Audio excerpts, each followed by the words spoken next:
Alright, bonjour tout le monde et bienvenue au podcast des Superdads, Caleb, cofondateur des Superdads, et Vincent Gilna, un des nôtres, un gars qui fait partie en fait de nos programmes d'accompagnement, qui par son parcours assez exceptionnel qu'il va vous partager aujourd'hui, ben, j'ai décidé de l'inviter au podcast pour qu'il puisse vous partager un certain snapshot de son processus, de qu'est-ce qui a fait le déclic, qui a décidé de passer à l'action, qu'est-ce qui a mené à la transformation exceptionnelle qu'il a vécu avec nous et qui continue en fait de vivre actuellement. Vincent, merci d'être avec nous. Pourrais-tu simplement prendre quelques instants pour te présenter?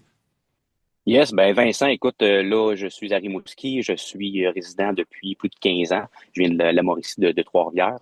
Je suis dans la concession automobile, je vends des véhicules, donc je suis un peu dans mon environnement présentement, dans ma voiture.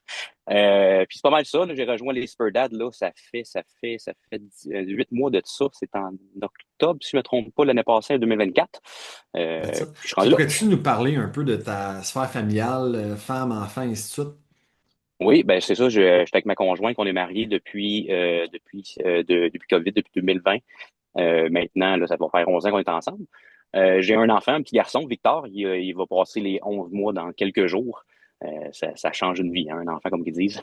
Clairement, puis là, il va commencer à marcher, à courir, il va falloir que tu cours plus vite que lui, là. Pas Ben, le c'était choix. un des déclics, hein, pour les suivre. On aime ça, les suivre. Ouais, mais parlons-en, en fait, j'aimerais ça, Vince, que tu nous racontes un peu ton histoire de vie, de comment est-ce que tu t'es rendu à un point où est-ce que tu n'avais pas le choix que de prendre le contrôle de ta situation.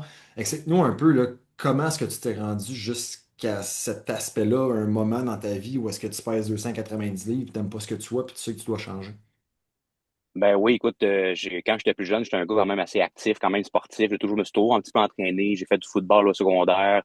Puis tu sais, la vie a fait que j'ai choisi plus le travail que l'éducation finalement. Puis ça fait en sorte aussi que je me suis laissé un petit peu aller. Dans ma jeune vingtaine, c'était les parties, c'était les jeux vidéo, c'était tu sais, Mhm. toujours un temps de boys. Puis ça dégringolait à partir de là. Je m'entraînais sporadiquement, aucune structure. Tu sais, je faisais juste de la force, puis j'aimais ça, puis c'était correct. Mais comme l'expression en anglais qui disent, on peut pas entraîner une mauvaise diète, ben c'est pas Mhm. mal ce que j'essayais de faire, puis ça a jamais réussi. Tu dis que 2,90, ça c'est quand j'ai commencé les Super Dad, j'ai été jusqu'à 320 livres, ça a été pas mal mon plus haut de Mhm. de ma caution, de mon poids finalement. Ouais.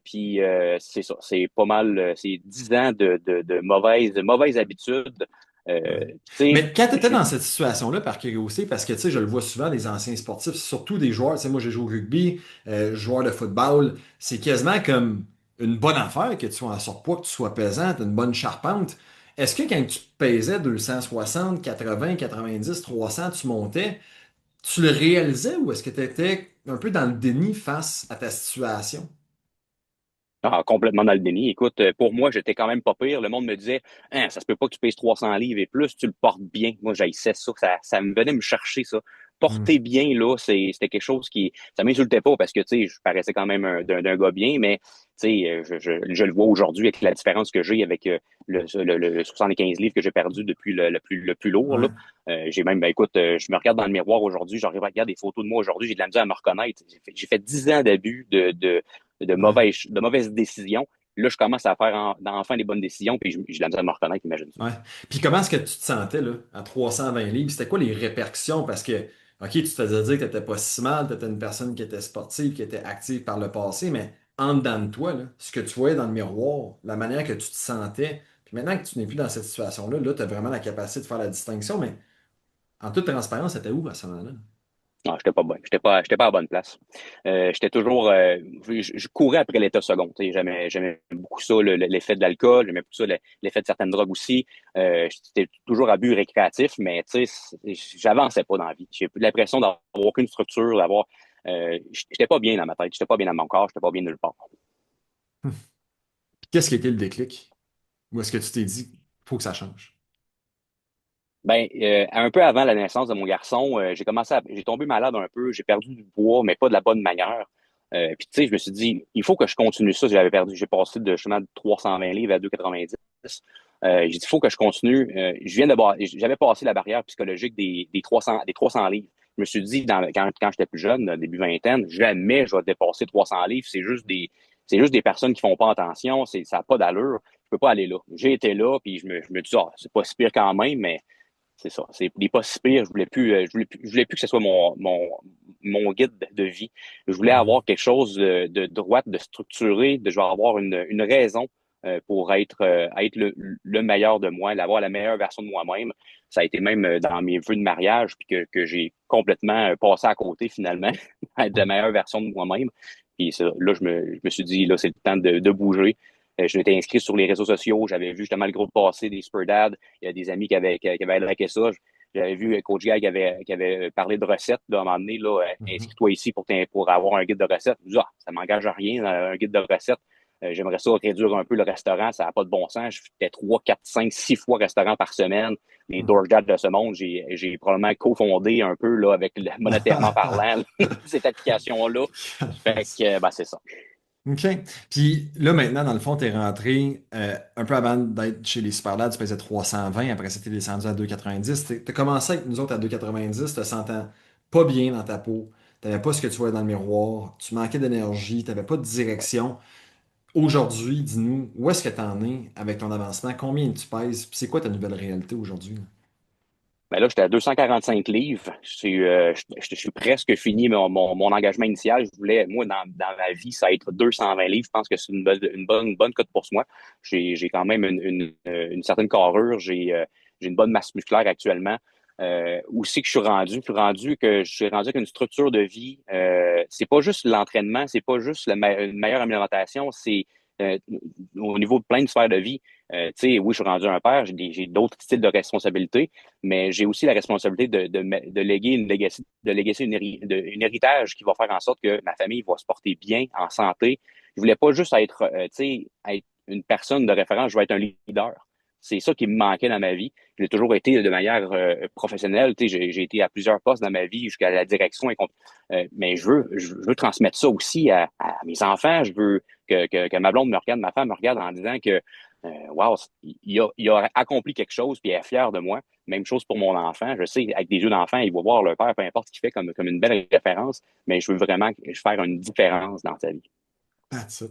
Félicitations, ta magnifique transformation. Puis, tu sais, qu'est-ce qui me parle vraiment, là, c'est quand tu as dit, moi, je veux léguer un héritage positif à mes enfants, à ma femme, puis leur montrer le bon chemin. Puis oui, tu as raison, on lègue tout un exemple. On a le choix que l'exemple soit positif ou qu'elle soit négative, puis toi, tu as choisi, en fait, qu'elle soit positive. J'aimerais ça par curiosité parce qu'il y a des gars, dans le fond, d'un point de vue externe, qui voient ça et qui se disent, hey, wow, c'est magnifique, j'aimerais donc ça, moi aussi, perdre autant de poids que Vince l'a fait. Qu'est-ce qui a fait la différence pour toi? Quels sont les outils, le suivi, le support qui a fait la différence pour te permettre de te rendre au point que tu l'es aujourd'hui puis de continuer à avancer là, vers l'atteinte de ton objectif ultime?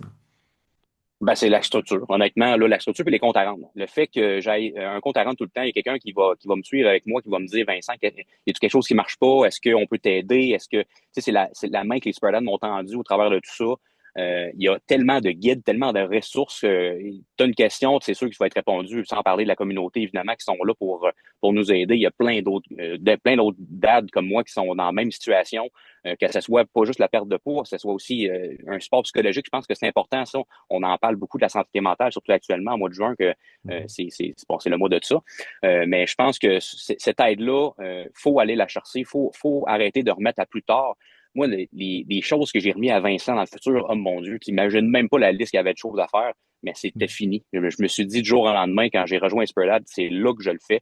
Puis je me prends en main, je me prends au sérieux. C'est fou à quel point que ça fait une différence sur toutes les sphères de vie. Pas juste, encore une fois, sur la santé, oui, mais sur l'attitude, sur le positivisme, sur comment les gens, mais fois, ils me regardent, ils disent, ouais, t'es bien rendu sharp, t'es bon rendu hot. C'est ça, c'est parce que je me suis mis les outils puis les moyens pour y arriver. That's it. Tu as pris cette décision-là, le plus de. Ben, en fait, ça fait 8 mois présentement. 8 mois, ouais. Donc, en 8 mois, une transformation quand même assez phénoménale, mais ça a commencé par une décision, par le simple fait que de décider d'aller de l'avant puis de faire quelque chose que tu n'avais peut-être pas fait auparavant. Mais il y a plusieurs personnes, plusieurs pères, plusieurs gars comme toi que tu étais là 8, 9 mois, qui checkent ça puis qui voient peut-être la montagne comme celle est plus grande qu'elle l'est réellement. Ils ont peut-être plus de doutes, ils manquent de confiance en eux en ayant essayé plein de différentes stratégies. Puis en ayant tombé un peu dans le déni, dans la complaisance de ouais, mais je suis quand même pas si pire après tout en se comparant à d'autres. T'en vois sûrement, toi, tu en étais un.